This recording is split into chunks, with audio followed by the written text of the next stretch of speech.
This is the Monterey County local group for Moms Demand Action. And this is our agenda for today. We're going to start with this diversity, equity, and inclusion statement. And then the issues that are part of our monthly focus are listed below.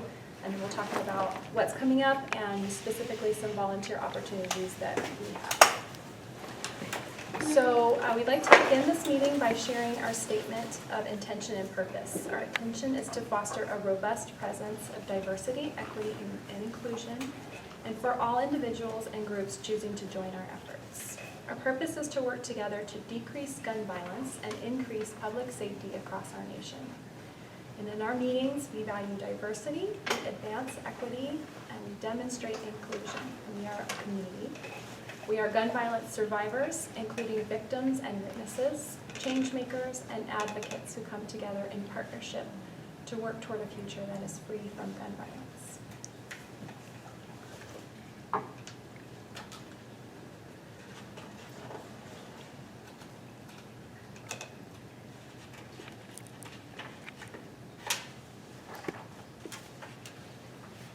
So this is National Gun Violence Survivors Week, and oh, it is. Yes. Wow. Yes. So that's part of what we're going to be doing today in this meeting.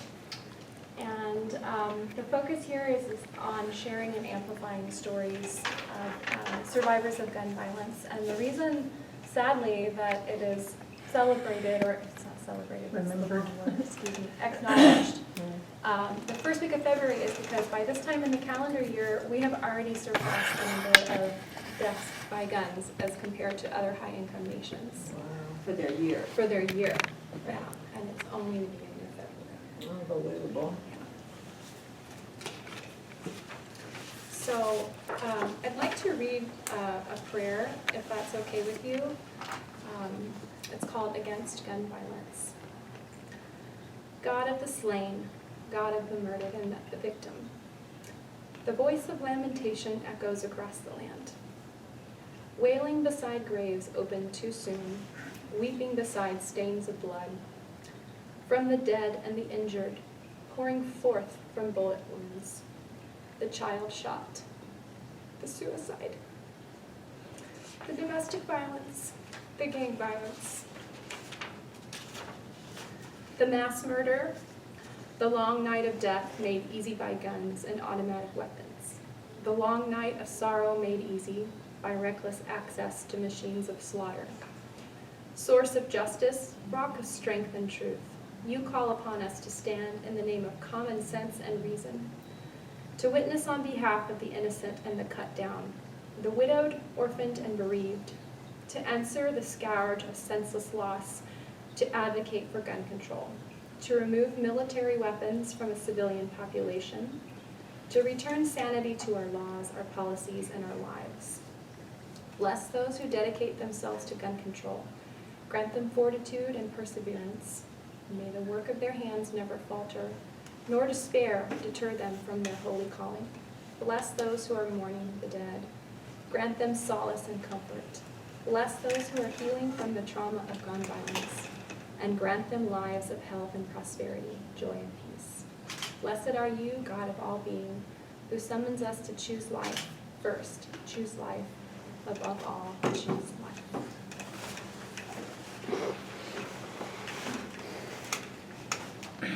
So we have, ooh, that's heavy. Yeah, thank you for that, Yes. Sorry. though. Yeah, pretty moving. Yeah. Yeah, that was read, this was a prayer that was written by a rabbi. I'm sorry, I should have given some context for that before I read this.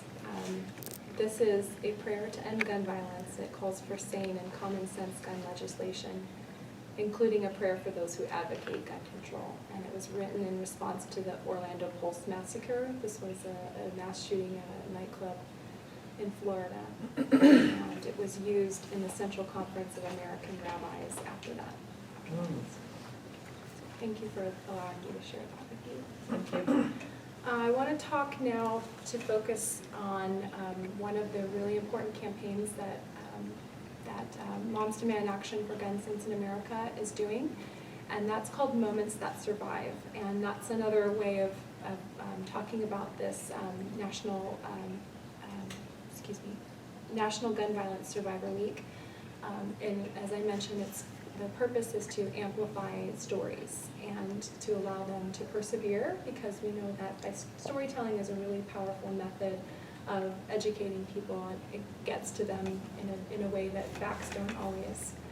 And so this is a year-round effort. Although we're talking about it right now to mark this point in time, it's something that's always going on. It's a year-round digital storytelling campaign and website where people can tell their stories. So on the table you'll see some little cards where these are some moments that survive, and these are a small sense of the story. You can go to the website and read more about the story if you're interested. There are many, many, many more stories there. And I talk about this also so that you know if you are a survivor of gun violence yourself and you would like to connect with some survivor resources, you can text the word survivor to our number, which is 6433. And you would be connected to the Everytown Survivor Network. Or if you know somebody who is a survivor of suicide or sexual assault, domestic violence, any type of gun violence, those are all survivors.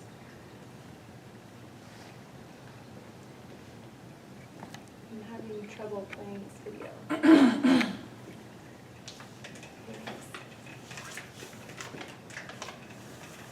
So this is a kind of a sense of what you would find on the website, and all of these individuals have told their stories.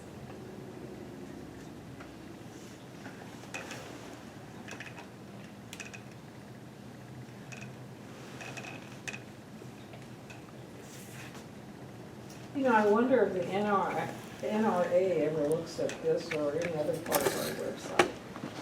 I don't know. What do you think? I don't know. I would think they would, just because they want to know what we may be, what they're being countered with. Just like, you know, maybe we should check out their website and see what their messaging is. I often do that in my news consumption. You too? So I can correct. I do. I watch news that I wouldn't necessarily agree with, because I want to know what they're saying. I want to know what their perspective is, because it's going to be different than mine. And in talking to other people, I want to know where they're coming from.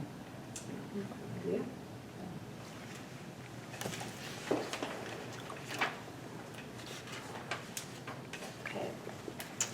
I want to talk now about Advocacy Day. I'm sorry, was there more? Sorry. I'm sorry. I just had to make a comment. Just an aside, It's just that's hard. It's hard to do. It's hard to watch. watch. News that you don't agree with. It is, and to be honest, it's really hard for me to read stories. Yeah. Whenever there is a shooting, Right. I read the headline. I kind of want to know, is it over yet? Have they caught the person? And then I have to let that sink in, and then I have to wait a while before I can start to read about the people. The people, the personal, right. It's so overwhelming to me. Yeah, And I agree. yeah, and you can't unknow that. Right. So, but yet survivors and the stories of those who are lost are so important, because if we don't, then we don't have the heart that we need to do this work. Well, and the survivors, like their loved ones, like they want you to know their stories. They want you to read about the loved ones that they've lost, because that's how their memories go on. That's how we, as Moms Demand Action or any other advocacy group, continue the message out there, is because there are stories that they want you to experience, even if it is really difficult. People, not numbers. Right. Right, not statistics. They're family members and they're loved ones. And I know if I lost somebody very close to me, I would be doing everything I could every single day to get their story out and to keep their memory alive. Right. Hi. We were just talking about National Gun Violence Survivors Week.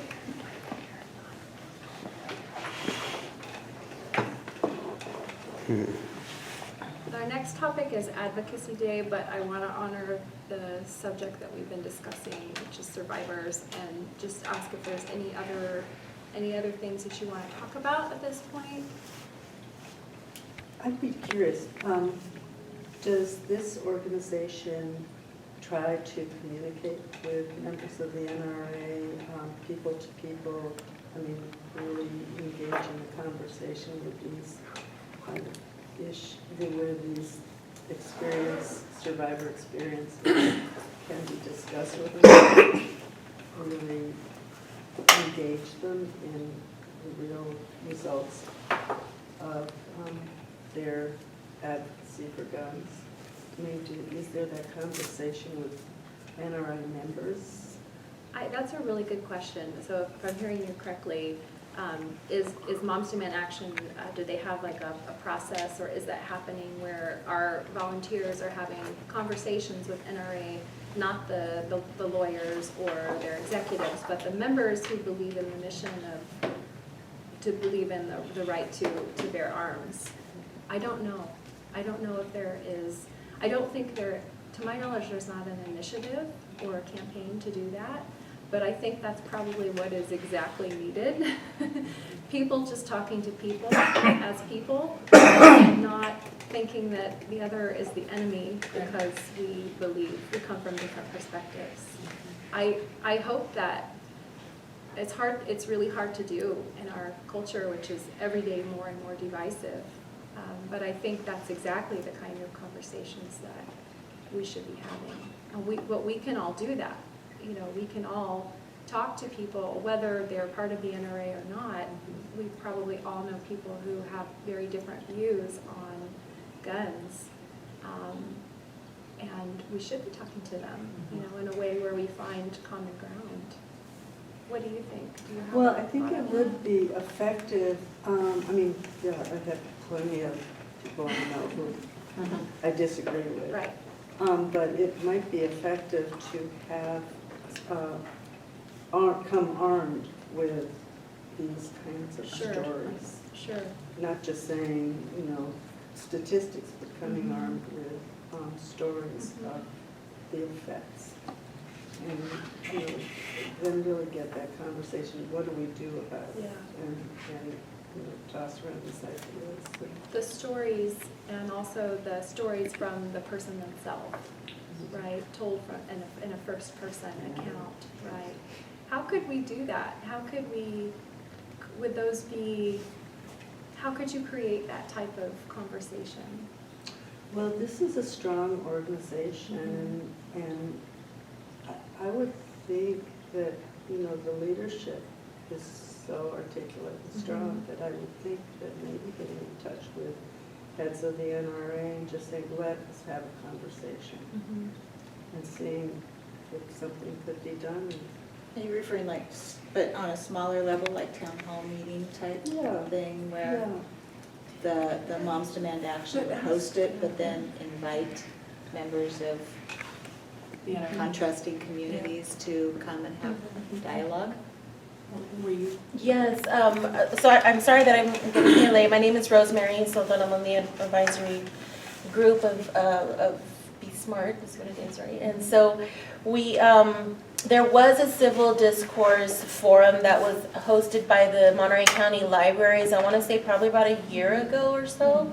And it was a panel of both Moms Demand Action representative as well as NRA representatives. And I think it was a 3 or 4 person panel, if I remember correctly. It was a rich discussion.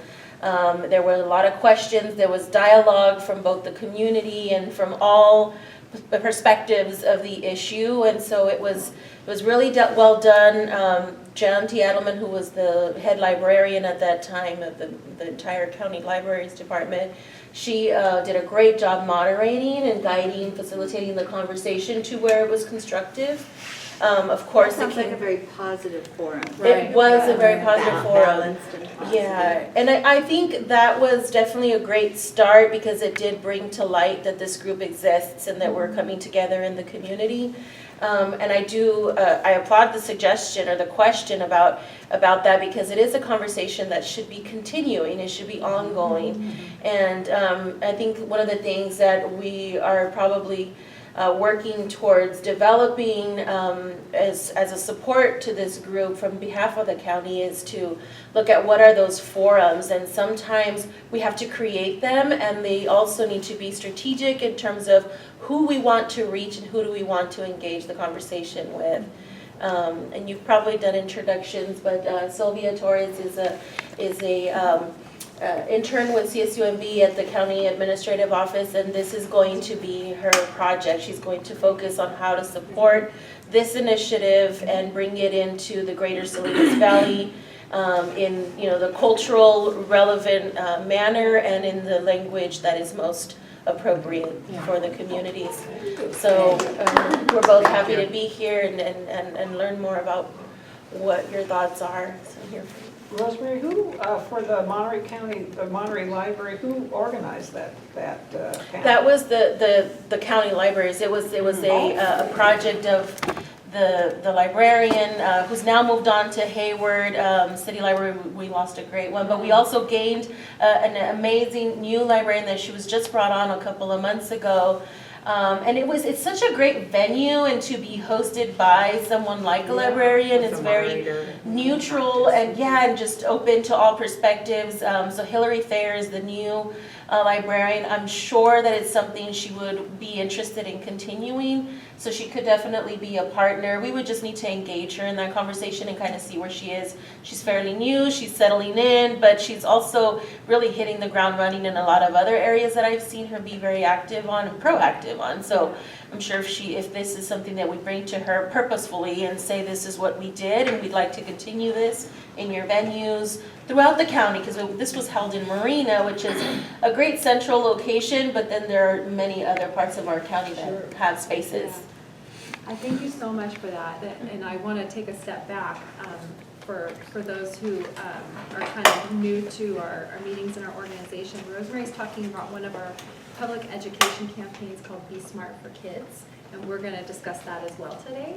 But the gist of that is advocating for safe storage. So California already has some of the best laws on the books to require safe storage of firearms in the home. But most people don't comply with it, and a lot of that is just people not understanding how dangerous it is to leave a loaded weapon up on the top of the closet. They think that their 2-year-old can't find it, and if they couldn't pull the trigger, and they're just totally wrong. So Be Smart aims to educate parents, and it doesn't put the onus on children to learn right from wrong because it's a deadly mistake.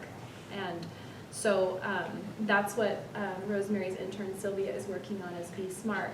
Some of the other work we do has to do with advocacy, such as advocating for increased violence prevention funding, and we're also doing work with elections to elect candidates who are gun sense. And because gun violence is a public health issue and there's not one thing you can do to fix the problem, it takes a lot of things to do it, and Be Smart is a key part of that. And I also think that Be Smart is one of the easiest ways to find common ground with people. So you're talking about, speaking to NRA members, whether it's your neighbor or whoever, they are not very likely going to want to talk about gun sense candidates and laws and elections, but they might be willing to talk about the fact that their grandparents and, that in fact they do lock their weapons, especially when their grandkids come over. They're sure to do that, and they definitely store their ammunition separately, and the guns are locked away in a safe and they're not loaded. Well, that's what Be Smart's all about. And so you've already found common ground with someone where you might disagree on everything else. So I really think that Be Smart is the best way to find common ground with people. So I like that idea, Rosemary, about the panel discussion as kind of an ongoing discussion as a way to find that common ground with people from very different views and to make the message culturally relevant, which is a goal of Monterey County, but also I know of California more generally speaking. I've been hearing the leadership say that they realize that Be Smart needs to be adapted to be more culturally relevant. Does it also address suicides? Yes. It does, Yeah. yeah, right. But it's focused on kids, so everybody cares about their kids. That's the easiest way to connect with a person is their kids or their grandkids.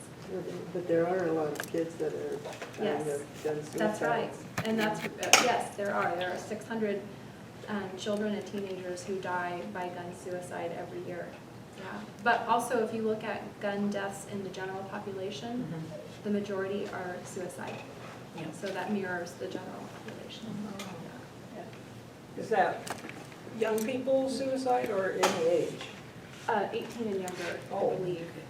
Yes, about 600 annually. In the vein of these talks or panels or that, this is my first meeting, so I apologize for not being totally up to date with everything you all do. We are so but I'm- happy you're here. Yeah, but I wanna learn. yeah. So, we're a big county, Yeah, and we've huge. got a lot of different people in our county Yeah, but with a common interest. right.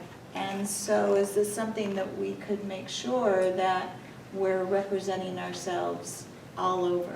Yes. In the valley, on the peninsula, everywhere, because I know that there is a problem, sometimes there's like this imaginary line where people don't want to cross between the peninsula and the valley Right. sometimes, and I think we really, if it's not already being addressed, I think that that's something that our message needs to be considered on both sides. I agree. We might need to have, the message might need to be tailored for different areas and different communities. So we have to work with, we have to figure all of that out because we want the message to be Right. communicated in the I most just effective like way. that there would be a presence Yeah, all over, Right. and satellites all over this Right. county, Yeah. right. and not just one location and hope that everybody can kind of come No. to one Well, location. that's not going to happen. And we want everybody in the whole county to know about Be Smart. Yep. Because it's vital. It's the most basic thing a person can do. It doesn't matter what politician they support or what religion they have, if anything. It's just the most basic thing that you can do to protect your own family and people that come to your home. It's just common sense, and we want everybody to know about it. Good. Okay. Anything else on that or survivors before we move on to a totally different topic, which is legislation and advocacy? Okay. So we have a really big event coming up, which is a state level event, and it's going to be held in Sacramento on Monday, March 16th. It's called Advocacy Day. And Emily is going to talk to us about Advocacy Day.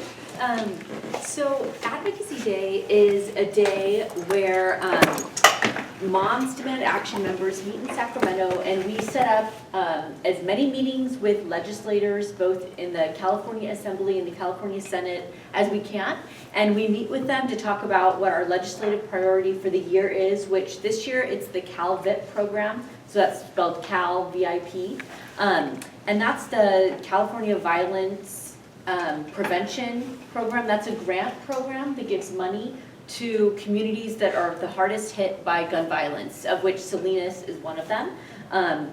I think last year, the city of Salinas, in conjunction with Rancho Cielo and one other City of Seaside. City of Seaside also? Okay. And then one other organization got a grant for this. I think What was it called? Community Alliance for Safety. and- Yes. Is that right? That sounds right. So we're going to be following up with them to see, we're hoping they're going to apply for another grant this year with the money that was funded last year.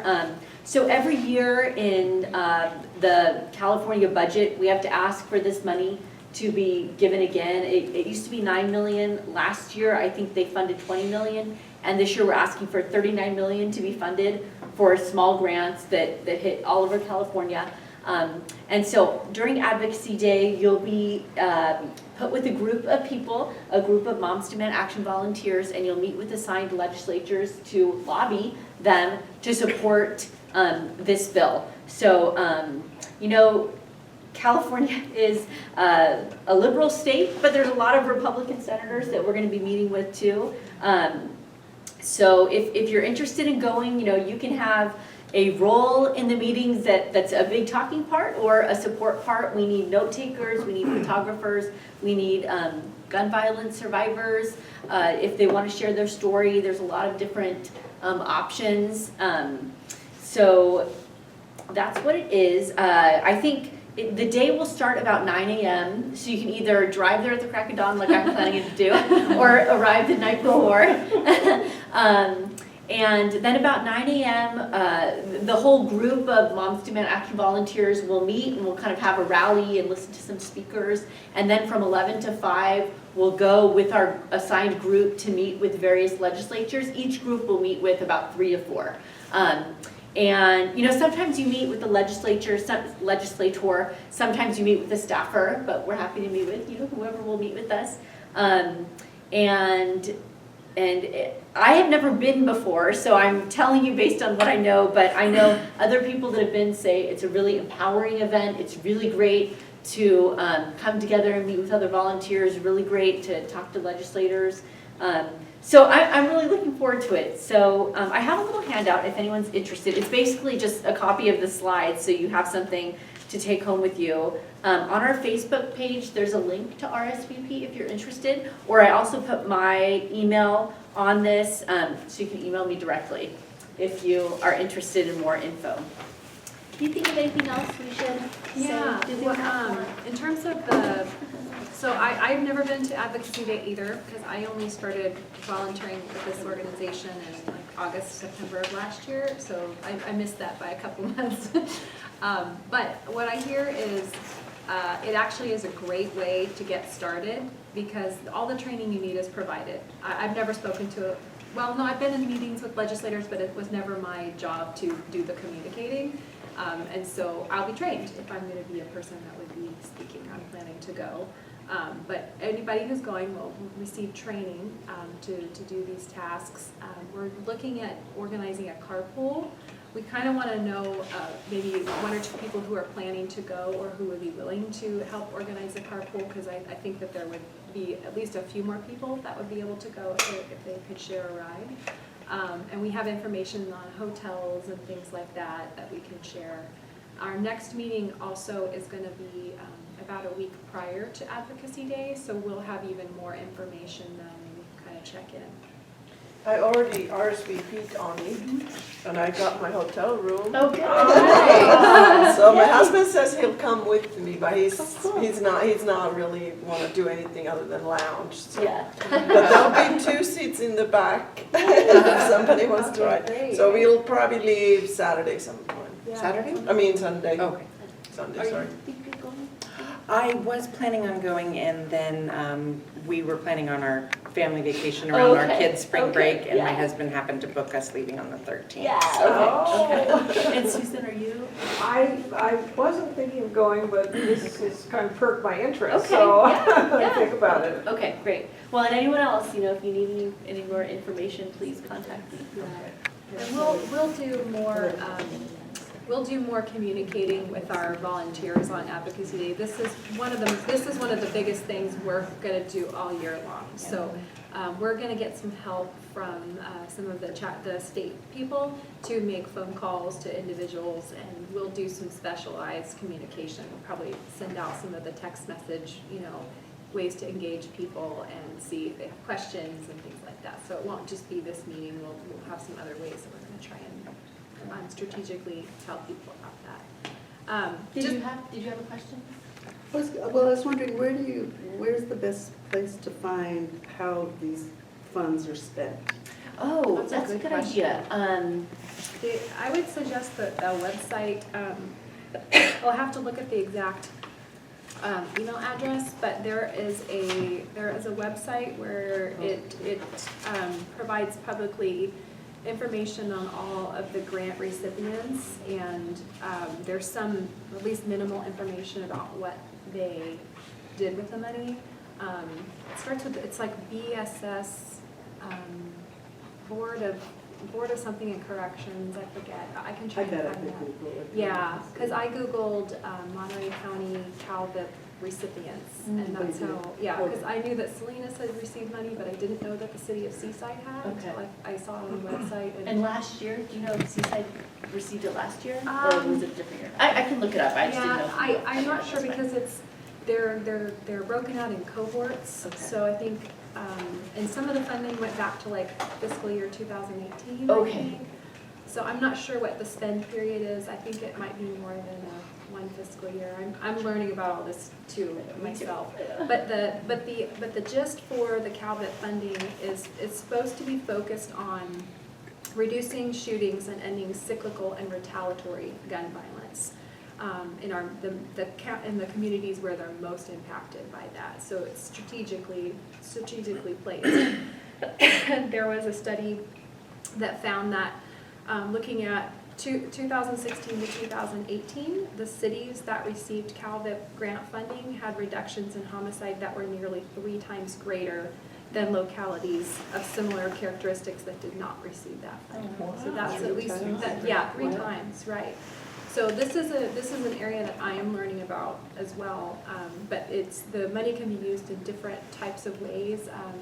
Violence interruption, there are different techniques, and Rosemary, I'm the wrong person to be talking about this. Is there anything that you could chime in on CalVIP funding, and could you give us a sense of, I don't mean to put you on the spot, but it's not an area that I'm very knowledgeable about yet. Sure, so just, most of you may not know, I do lead the county's violence prevention initiative. It's a countywide initiative of the Board of Supervisors, and so I work closely with all of the local jurisdictions who have some prevention and intervention efforts underway, whether they be in an organized manner such as CASP or the Seaside Youth Violence Prevention Task Force and whatnot, and there are other communities who are doing other things as well. CalVIP has funded those initiatives quite for a long time, and they are, the last go around they did fund CASP for some of their street outreach and their, I believe it was also their counseling services. And then the city of Seaside also gets funded for their Youth Resource Center, and which includes, it's a collaborative of multiple service organizations to address varying needs of youth in the community. So yeah, this time around, I know that those same organizations are beginning to talk about what their proposals might look like, other gaps that might need to be filled with the new funding, and that is an increased amount, and they are also increased what each jurisdiction can apply for in terms of the maximum amount, so that definitely would increase support. In South Monterey County, I know that they've done a great job and actually were recently acknowledged nationally for their work around comprehensive strategic plans for addressing youth violence. One of their strategies that has been working really well is a diversion program, which is where youth who are encountering, who are committing petty crimes or low-level offenses, first-time offenses, they are coming into contact with law enforcement, and they're given the option of engaging in this diversion program versus entering into the juvenile justice system, which is excellent because it gets down to the root of the problem, like what of the behavior, where is that coming from? What are the choices that you have, and you're making this one, which lands you in potentially entering this criminal justice system, of which most of us are aware that once you land in that path, it's very, very difficult to get out. So that's one thing. It's more of a primary prevention area, but it's also got some intervention spokes to it. So it's working really well, and I know that they need a lot of financial support so that they can just increase the capacity for the number of people that they can serve, and that's happening throughout the South County cities, and it's the city of King City who launched it in partnership with Sun Street Centers, who's doing a remarkable job with their prevention services there. Thank you. Sure. So that's a great description, and this is something that this group wants to learn more about so that we can, we want to build our capacity to understand these programs and engage with them and bring in volunteers that have learned about Moms Demand Action that want to help with these other agencies so that we can amplify what they're doing. So that's a whole initiative that we're working toward. Yes. So are we trying to interface with them in order to advocate for them? Yes. We are basically an advocacy group. Yes, advocacy and public education. Yes. Advocating for common sense gun legislation, advocating for gun sense candidates, advocating for other types of change that might be needed in the future, educating the public on the importance of safe gun storage because we know that saves lives. And there are some other aspects of public education I don't really want to get into because it's just kind of all too much. And I'd rather stay focused. But yes, that's how I would describe it, but other people might have different take. Does anybody else have a different take on? So this is what Emily said for last year.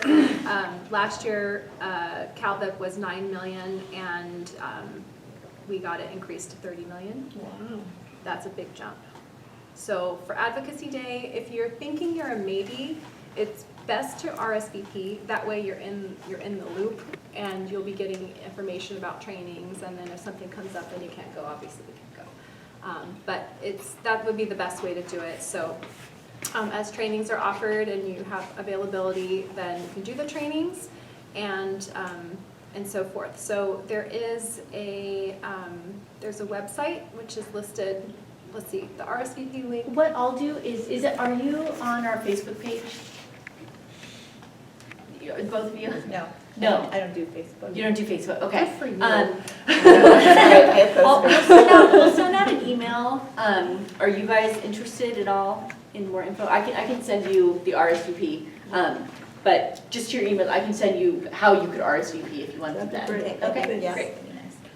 Yeah. I don't know that I can have it. Yeah, I can figure it out. I know. I wish we had Yeah. I wish we had a QR code for this, but we do have a QR code for, they call it the volunteer interest form, because if you wish that you could go but you can't, you still want to do something to help with Advocacy Day, we have lots of things that you can do. And so in order to put people in the right spots for remote help, you can follow the link that I can give you manually, or if you have a phone and you turn your camera on, you can point it at the screen. And I don't know if that's on the handout that Emily gave you. Yes. You can also grab it from my computer. But that will take you to a Google Docs form, which is called the volunteer interest form for this event. And you provide your contact information, and it will ask what your interests are. And for example, like organizing carpools, or an important one is making welcome calls, or calling people to tell them about the stuff, or writing thank yous afterwards. So if you can't go, and I would encourage you to, maybe to look for a way that you could help make it a success remotely. We have a lot of ways to do that. And that's a great way to be involved too. Not everybody can go or wants to go. Some people don't want to go. Are we going to do letter writing today? Yes. Okay.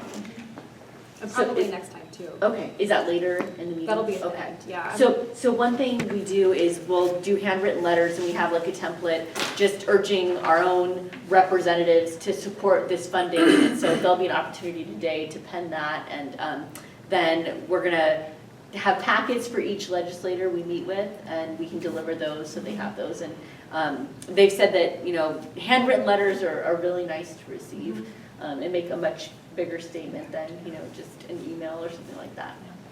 So I brought paper and pens, and I have some sample letters. I'm going to allow about 20 minutes or so at the end of the meeting, and we can write letters. You're welcome to take them and write letters on your own. We'd like to mail them all as a group, so if you want to do that, maybe get with me, and then I can make sure I get your letter included. I think we'll probably do it at the next meeting as well, which is going to be about a week before Advocacy Day. So survivors are key to the success of Advocacy Day because their voices are extremely powerful. And so far, we've had about 300 people RSVP. The goal is to have, is it a couple hundred, I think? Goal is for 300 attendees from all over the state. We know that about half the people who RSVP won't come, so we want about 600 people to RSVP so we get the 300. So we're halfway there, and that's really great. Okay, so here's the things that Emily just mentioned, the letter writing, which I have samples of here, hard copy, social media. Is anybody on Twitter?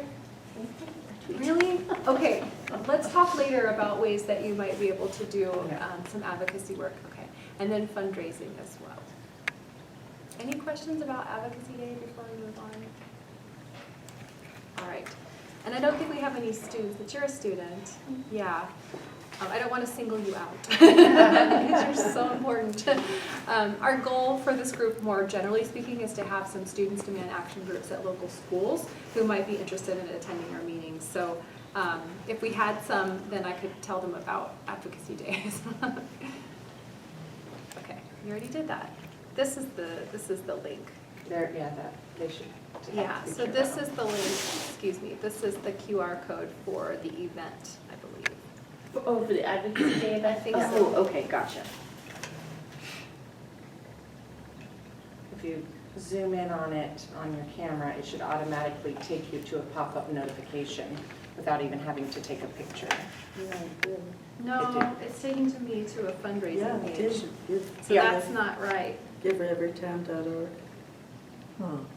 It's not taking you to the Well, advocacy? okay, it doesn't actually say that it's for the event, I just Oh, assumed that it below it, it was. says the 2020 Moms Demand. Yeah.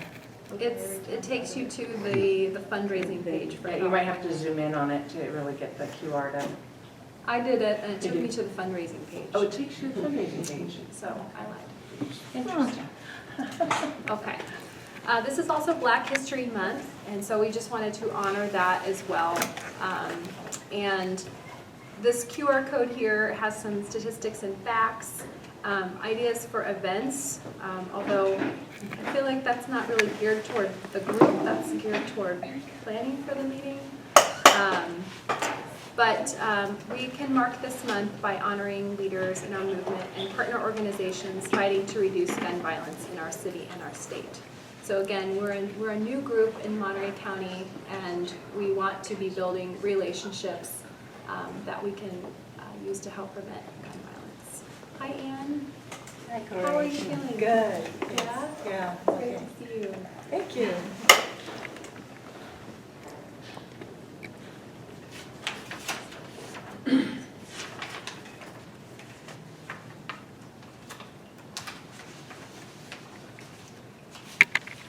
All right, to make sure that we finish on time and have enough time for letter writing, I'm going to do kind of the look ahead.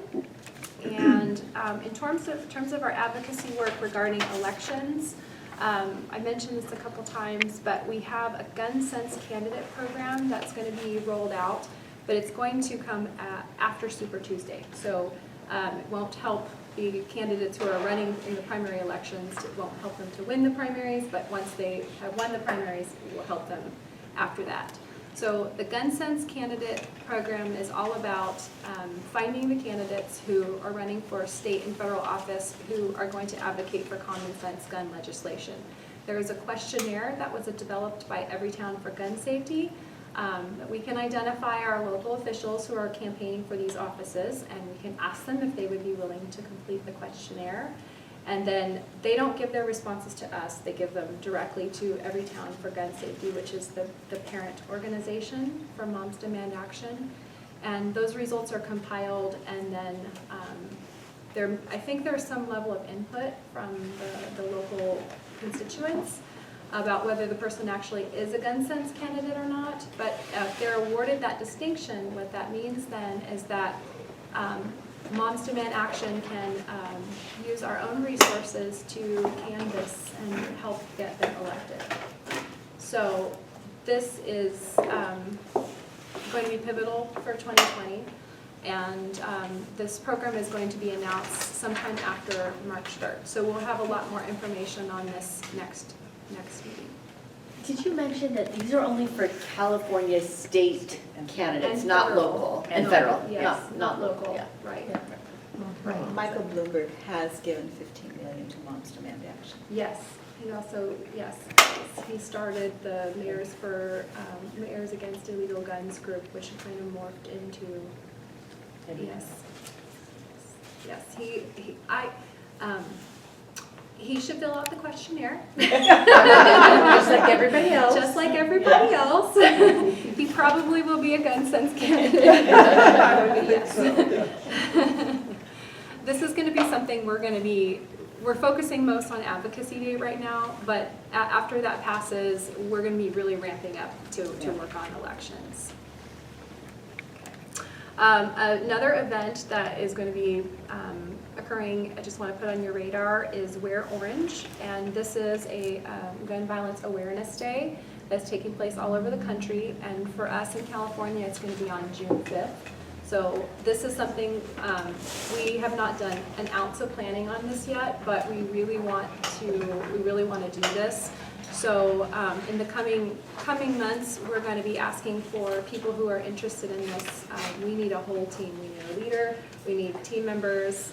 This is a great way to reach the community in many ways and new ways, and to talk to people that we wouldn't necessarily be able to talk to. So June 5th is the date, and if that's something you're interested in, please let me know, and I'd love to start working toward planning for this. Corey, is there any reason for choosing orange as a Yes. color? That's a good question. Yes. I don't know. There is. Oh, There is. The background of it is that orange is the common color in hunting for safety, Oh. to kind of flag you. Uh-huh. And so it is in Uh-huh. kind of in connection with that you wear orange when you are being flagged for safety in hunting. And so wearing orange is a very visible color. And so it creates a lot of attention. Joy Guns has the orange. The orange Oh, tip, yeah. right. Thank you. It's a safety background. There's so much to learn. So buy your orange now, because not all of us have a lot Right. of orange in our, I hear that. in our wardrobe. Great time to stock up on orange. There you go. Are there shirts like that Yes. that say "End Gun Violence"? Yes, on Yeah. Moms Demand Action, the same page, and I posted a link on our Facebook page that takes you to buy the Moms Demand red shirts. There's a Wear Orange category too. So it's probably on the website. It's the biggest thing we do for visibility. Yeah. Just overall visibility with the world is the Wear Orange. Yeah. Okay, so some upcoming things in our county. We have had a string of successes, really big successes on Be Smart. This is a safe gun storage. We've had 2 city councils pass Be Smart resolutions. First was Seaside, the second was Monterey, and third, I think, is going to be Pacific Grove. They're voting on, I think this is a Wednesday, February 19th at 6 o'clock is their meeting. And we'll send out information about this. Anyone is welcome to attend. If you do and you have a shirt, you can wear it. If not, that's okay. But we would love people to come and speak. We'll have a few people who've already been asked to speak, but anybody can speak. This is on the agenda, so the speaking would happen during the public comment phase rather than, what is it called? Open comment? Public comment? I'm forgetting. Public comment. Right. There's a comments. You have to wait for the agenda item if it's on the agenda. Right. And then there's a public comment. Yes, right. And you have 3 minutes to speak. And Jenny McAdams, who is on the PG City Council, is the one that asked for this to be on the agenda. And she's mentioned that she wants people to come and speak, and she would like to get emails from people. So we'll work with the others on the advisory panel. We have a Be Smart advisory panel, which Rosemary Soto is a member. We also have 4 police chiefs on that, and some other influential community members. So we'll ask for some emails from some of them. Emails from other people would be welcome, and your presence and your words at the meeting would be welcome also. And our next meeting is scheduled, just our next general meeting is scheduled at the same time for Sunday, March 8th at 2 o'clock. And the location is TBD. I wanted to try out this location and see how it went, and because I've never been here before, and see if it's available But I like the idea of having kind of one place where we can meet on a regular basis and people get familiar with it. And I also really like that there's a bus stop across the street here, because I want the place to be accessible. So any thoughts just on this location in general?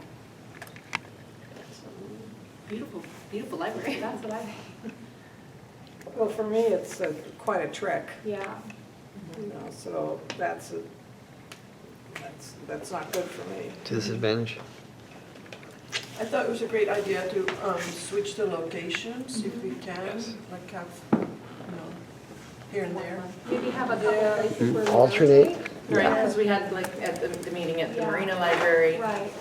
we could see if, you know, Monterey, or if we get any members from like South County, to be able to be down there. Where, for people, Rosemary, maybe you have a sense for people who live in South County, where is a good meeting spot for them? Greenfield has a library that has like a nice sized room. Mhm. You know, it's free to borrow it and reserve it. Central. Just are they closed Sundays? It might have to be on another day. It doesn't have to be a Sunday. Oh, okay. This is Yeah. our first time on a Sunday, so that was another thing, was we've been meeting, I think, Wednesdays or Thursdays at 11, and it's a difficult time for a lot of people, so Okay. we're trying a Sunday. Yeah, that's true. Another option, because Soledad has the YMCA, South County YMCA. I usually kind of lean towards Greenfield or Soledad because they're kind of central to the South County Yeah. towns. And those are two that, well, actually in every town, you've got access to free space, so. Right. The library or city hall, they're very gracious and oftentimes lend their chambers How about or King conference City? rooms. King City, there's also a library there. They are closed Sundays, but any other day they could Yeah. work. Steve Adams, city manager, is amazing to work with. I'm sure he'd be willing to lend the chambers, which can be used like that. Or they have a community center, just not too far down from Broadway. So Okay. So maybe, our county is huge, so Right. maybe It what is. we really need is, because I agree, it shouldn't always be in one place, and good luck everybody coming to that one Yeah, place. Right. That's not if you gonna- want to No. increase your reach. Right. Yeah. Exactly, that's the That's whole true. point. Right. I think we do need some sort of rotating, maybe it's 4 or 5, maybe even 6, or if it's the meetings, or maybe we need a different type of event that's not always a meeting, and it would be great to get individuals from those communities who are engaged and could be responsible for planning. And it's not like it becomes their own group and nobody comes, but we have representatives in various communities who can take some ownership of bringing it to their communities. Yeah, it's pretty good. All right. Okay, Health Wanted. I am looking for a membership recruitment lead. This is my top need. This is my most dire need. I really need somebody to do this. This involves just being thoughtful and strategic about finding the people in the community and understanding all the tools that we have to reach them. So, and coming up with ways to do that most effectively. And when we get new people signing up, what is the best way that we can engage them? Do we make a phone call? Do we send them a text message? Do we try and meet them for coffee? Or who are they and what are they interested in? And how can we connect them most effectively? So if you're interested in that, I would love to know. I also am looking for an elections lead and an events lead as well, and Wear Orange lead and team. And we also are in need of Be Smart people as well. So presenters, Be Smart is a public education campaign that's communicated in various ways. So one way is through a presentation. It's a 20-minute presentation where you get trained to be a presenter, and you might present to a Rotary Club or a PTA, that type of thing. Our Be Smart lead is Susan Meister, who is unfortunately not here today. She's not feeling well. But she is given, she's a presenter, and she's given two Rotary presentations. Yeah, Monterey Rotary, Carmel Valley Rotary. Our next focus, we still want to do the Rotaries because it's a great way to get a great cross-cutting connection to the community, but we really want to focus on schools.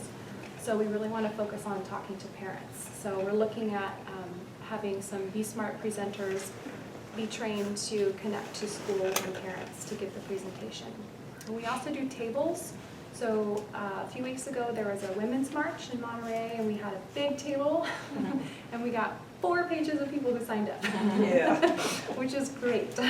So we'll keep doing those sorts of things, farmers markets, but we need people to do these things. So it's kind of been the same couple people doing things, and we want to involve as many people as we can. So tabling is a great way to do it because it's not hard, and you don't have to receive any special training, and it's fun to talk to people walking by. And we also need crafters. We need people who can put together the displays. We need people who have creative ideas about how to display them. One thing we've encountered is the wind blowing your stuff away. And I've seen other groups that have these really cool river rocks. So somebody painted them red with Moms Demand Action. To keep the paper down. That's such a good, and of course it's the night before, and I'm like, I don't know, it's not gonna happen. It's not hard to do, it just takes some thinking and a little organization. So some crafters that have great ideas for ways to make our tables more engaging and effective. So thank you so much. Any questions about anything that we've talked about so far? I have a funny, I'm just wondering how, I'm so new to this, but I'm wondering, can you just go online and order the t-shirts? Yes, we can. And just And give they them come to in- everybody you know? I regret not buying the long sleeve because Yeah. it's always cold. So I'm always wearing this shirt underneath. Yeah, you can get sweatshirts and hats and pins and there's every town for gun safety. If you visit that website, there's a store. I can give you the link. I'll find it. That's great. Yeah. But it would be great if you just, they can get every friend of yours to just wear them around. Yeah. Yeah. Because- They even have onesies for babies. But especially showing up for the city council meetings. Yeah. If you're going to be tabling and just talking to people, it brings a lot of attention.